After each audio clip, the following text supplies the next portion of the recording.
नमस्कार दोस्तों, ये video editorial compilation for mains का पार्ट है। आप प्लेलिस्ट में जाके एडिटोरियल की वीडियोस पेपर वाइज और टॉपिक वाइज देख सकते हो। और अगर आप दिसंबर 2019 के बाद की वीडियोस को देखना चाहते हो तो वीडियो के नीचे मौजूद ज्वाइन बटन की सहायता से आप मेंबरशिप को ज्वाइन कर सकते हो।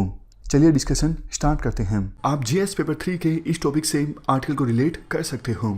ये आर्टिकल लिखा गया है आर नागराज और राजेश्वरी सेनगुप्ता के द्वारा। क्या कंटेस्ट है?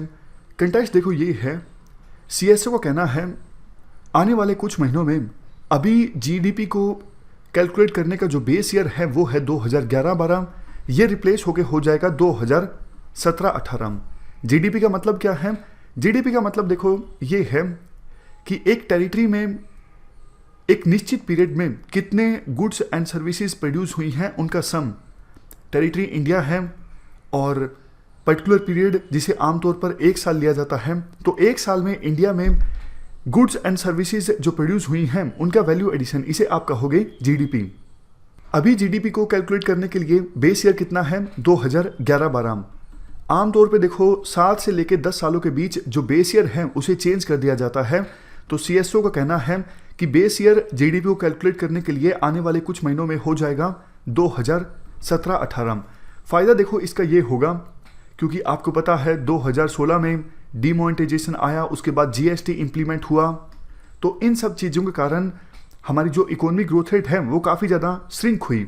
अगर बेस ईयर बढ़ के हो जाएगा 2017-18 तो हम आने वाले सालों के लिए जीडीपी को कैलकुलेट करेंगे 2017-18 के बेस ईयर के हिसाब से। तो जीएसटी की इंप्लीमेंटेशन और डीमोनेटाइजेशन की वजह से जो जीडीपी श्रिंक हुई उसके इफेक्ट को नलीफाई किया जा सकेगा। वैसे तो देखो जीडीपी कैलकुलेशन का जो बेस ईयर है उसे चेंज करना ये रूटीन मैटर है, इस पर कोई कंट्रोवर्सी क्रिएट नहीं होती। लेकिन इस बार काफ़ी आर्टिकल्स छप रहे हैं कि बेस ईयर चेंज करने से पहले कुछ बातों पर ध्यान देने की आवश्यकता है। ये देखो सारी कंट्रोवर्सी स्टार्ट हुई थी 2015 में। 2015 में सरकार ने जीडीपी कैलकुलेशन के बेस ईयर को चेंज कर दिया था। 2015 से पहले जीडीपी कैलकुलेशन का बेस ईयर था 2004-05 और इसे चेंज करके कर दिया गया था 2011-12। देखो आमतौर पर जब भी जीडीपी कैलकुलेशन के बेस ईयर को चेंज किया जाता है एब्सोल्यूट जीडीपी में थोड़ा बहुत फर्क आता है, लेकिन इकोनॉमिक ग्रोथ रेट पर कोई खास फर्क पड़ता नहीं है। मतलब बेस ईयर चेंज करने से पहले जिस गति से हमारे देश की इकोनॉमी आगे बढ़ रही थी बाद में भी उतनी ही इकोनॉमिक ग्रोथ रेट रहती है। ऐसा नहीं कि बेस ईयर को चेंज करने के बाद इकोनॉमिक ग्रोथ रेट एकदम से बढ़ जाए। लेकिन 2015 में जब बेस ईयर चेंज किया गया तो जो जीडीपी का जो एब्सोल्यूट साइज था वो तो देखो श्रिंक हो गया, जबकि इकोनॉमिक ग्रोथ रेट काफ़ी ज़्यादा बढ़ गई। यहां पर देखो 4.8% थी इकोनॉमिक ग्रोथ रेट, लेकिन नई सीरीज के हिसाब से इकोनॉमिक ग्रोथ रेट 2013-14 में बढ़ के हो गई 6.2%। मैन्युफैक्चरिंग सेक्टर में ग्रोथ रेट थी पहले 0.7% और नई सीरीज के हिसाब से बढ़ के हो गई 5.3%। अगर देखो दूसरे इकोनॉमी के इंडिकेटर्स अच्छा परफॉर्म कर रहे होते तो हम मान भी लेते कि हाँ इकोनॉमिक ग्रोथ रेट बढ़ गई है, लेकिन उस समय बैंक क्रेडिट ग्रोथ काफ़ी कम था और फिक्स्ड इन्वेस्टमेंट ग्रोथ भी ज़्यादा नहीं थे। तो बहुत सारे और इंडिकेटर्स जो इशारा कर रहे थे इकोनॉमिक ग्रोथ रेट बढ़ने के बजाय कम होनी चाहिए, ऐसा इशारा काफ़ी इकोनॉमी के इंडिकेटर्स कर रहे हैं। उसके बाद डीमोनेटाइजेशन भी आ गया। डीमोनेटाइजेशन के बाद तो देखो काफ़ी सारे आर्टिकल्स छपे कि बहुत बुरा असर हुआ है डीमोनेटाइजेशन का एम्प्लॉयमेंट पर और इंडस्ट्री की आउटपुट पर। Fix investment to GDP ratio जो था प्राइवेट कॉर्पोरेट सेक्टर में वो काफ़ी ज़्यादा डिक्लाइन हो गया। 2015-16 में था 7.5% और 2016-17 में घट के हो गया 2.8%। एक रीज़न था डीमोनेटाइजेशन।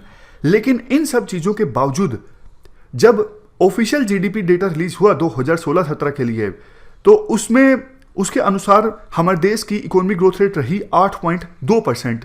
ये देखो 10 सालों में सबसे ज़्यादा हाईएस्ट थी। तो काफ़ी सारे इकोनॉमिक एक्सपर्ट्स ने क्वेश्चन रेज किए ऐसा कैसे पॉसिबल हो सकता है। इसका मतलब तो साफ तौर पर यह है कि जीडीपी को जिस प्रकार से कैलकुलेट किया जाता है उसमें कोई ना कोई ज़रूर गड़बड़ी है। मतलब जिस नई सीरीज का इस्तेमाल किया जा रहा है जीडीपी के कैलकुलेशन के लिए उसमें कमियां हैं, इसी वजह से इकोनॉमिक इंडिकेटर्स खराब परफॉर्म कर रहे हैं, जबकि इकोनॉमिक ग्रोथ रेट ज़्यादा आ रही है ऑफिशियल डेटा के हिसाब से। क्वेश्चन ये उठता है, गड़बड़ी आखिरकार कहाँ हुई?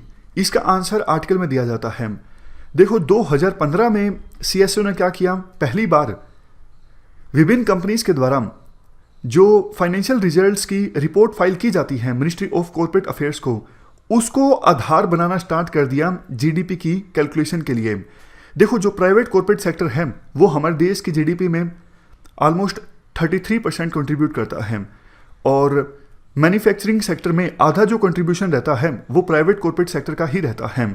तो देखो प्राइवेट कॉर्पोरेट सेक्टर के द्वारा जो फाइनेंशियल रिजल्ट्स की रिपोर्ट फाइल की जाती है उसको आधार बनाना जीडीपी कैलकुलेशन के लिए ये एक गलत डिसीजन था, क्योंकि सभी कंपनीज सही फाइनेंशियल रिजल्ट्स की रिपोर्ट नहीं फाइल करती हैं, और काफ़ी बार ऐसा हो जाता है कोई कंपनी अपने आप को एक्टिव दिखाती है लेकिन वास्तव में एक्टिव दिखाया जाता है मनी लॉन्ड्रिंग के लिए या फिर दूसरे पर्पजेज के लिए।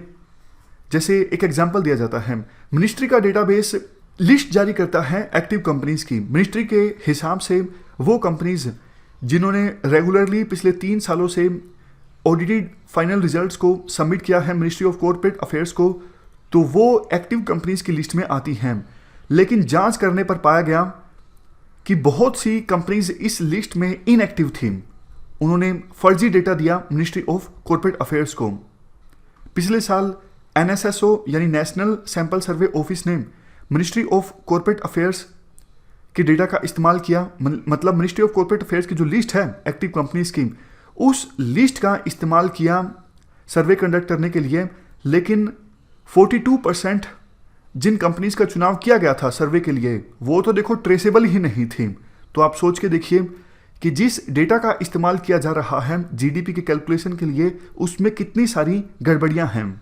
और देखो इसी के कारण विभिन्न राज्यों का जो जीडीपी एस्टिमेशन था उसमें भी गड़बड़ियां आनी स्टार्ट हो गई, क्योंकि ऑल इंडिया जीडीपी एस्टिमेशन जिस डेटाबेस के आधार पर, जिस मेथडोलॉजी के आधार पर होता है, विभिन्न राज्यों का जीडीपी एस्टिमेशन भी इसी आधार पर होता है। तो 2 कमियां ये थी, एक तो देखो मिनिस्ट्री ऑफ कॉर्पोरेट अफेयर का जो डेटा है वो फैक्ट्री आइडेंटिफायर का यूज नहीं करता है।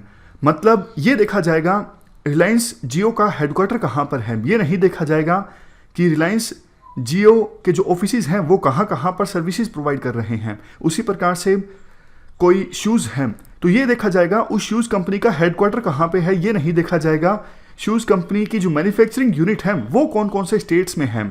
तो इससे काफ़ी ज़्यादा एनोमलीज आई विभिन्न स्टेट्स के जीडीपी डेटा में।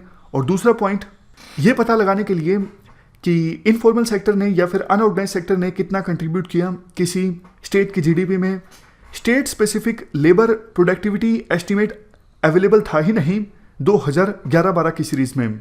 तो इससे भी जो आउटपुट है काफ़ी ज़्यादा डिस्टोर्ट हुई। कहने का मतलब ये है कि देखो 2011-12 की जो सीरीज थी जीडीपी को कैलकुलेट करने के लिए उसमें काफ़ी सारी गड़बड़ियाँ थी, डेटाबेस में ही कमी थी। इस वजह से 2015 के बाद, क्योंकि इस सीरीज को अपनाया गया था 2015 में, तो 2015 के बाद हमारी जो इकोनॉमिक ग्रोथ रेट थी वो ओवर एस्टिमेट होना स्टार्ट हो गई। एक इंडिपेंडेंट रिसर्च के अनुसार अभी देश की जो इकोनॉमिक ग्रोथ रेट है वो 0.26% से लेकर 2.5% तक ज़्यादा है। देखो ये एक बहुत बड़ी बात थी। ऑलरेडी हमारे देश की इकोनॉमी स्लो डाउन कर रही है, मतलब 5% इकोनॉमिक ग्रोथ रेट अब हमारे देश की हो चुकी है। पर्टिकुलर क्वार्टर की हम बात कर रहे हैं, ओवरऑल फाइनेंशियल ईयर की बात नहीं कर रहे हैं। तो अगर इस पूरे इश्यू को कंसीडर करें तो 5% भी हमारे देश की इकोनॉमिक ग्रोथ रेट नहीं होगी, उसमें भी कटौती होगी 3% या फिर 4%, क्योंकि ये जो इकोनॉमिक ग्रोथ रेट है जो ऑलरेडी कम है वो भी ओवर एस्टिमेटेड है। तो राइटर के द्वारा ये कहा जाता है कि देखो जब अब 2017-18 का जो ईयर है वो बेस ईयर माना जाएगा तो इससे सिचुएशन इंप्रूव नहीं होगी। मेन तो डेटाबेस को इंप्रूव करना होगा और जो सीरीज है 2011-12 की उसमें इंप्रूवमेंट लाना होगा, तब जाके हमारे देश के जो ऑफिशियल डेटा है उसकी क्रेडिबिलिटी बढ़ेगी। और कोई दूसरा देश का इकोनॉमिस्ट ये नहीं कह सकेगा कि इंडिया का जो ऑफिशियल डेटा है वो क्रेडिबल नहीं है, इसमें काफ़ी सारी कमियां हैं। और आप इंडिपेंडेंट रिसर्च के डेटा का इस्तेमाल कीजिए इंडिया की जीडीपी का एस्टिमेशन लगाने के लिए। देखो सरकार हमेशा से ये बोलती आई है कि हमने यूएन गाइडलाइंस के हिसाब से भी ही अकाउंटिंग की है, तो 2011-12 की जो सीरीज है उसमें कुछ कमी नहीं है, लेकिन आर्टिकल में कहा जाता है इंडिया ने देखो हमेशा से यूएन गाइडलाइंस का पालन किया है अकाउंटिंग के लिए, लेकिन मेन जो कमी है वो अकाउंटिंग में नहीं है, वो सीरीज में है, वो डेटाबेस में है। तो डेटाबेस को इंप्रूव करना होगा। इस डिस्कशन में फिलहाल इतना ही है। Thank you very much for discussion.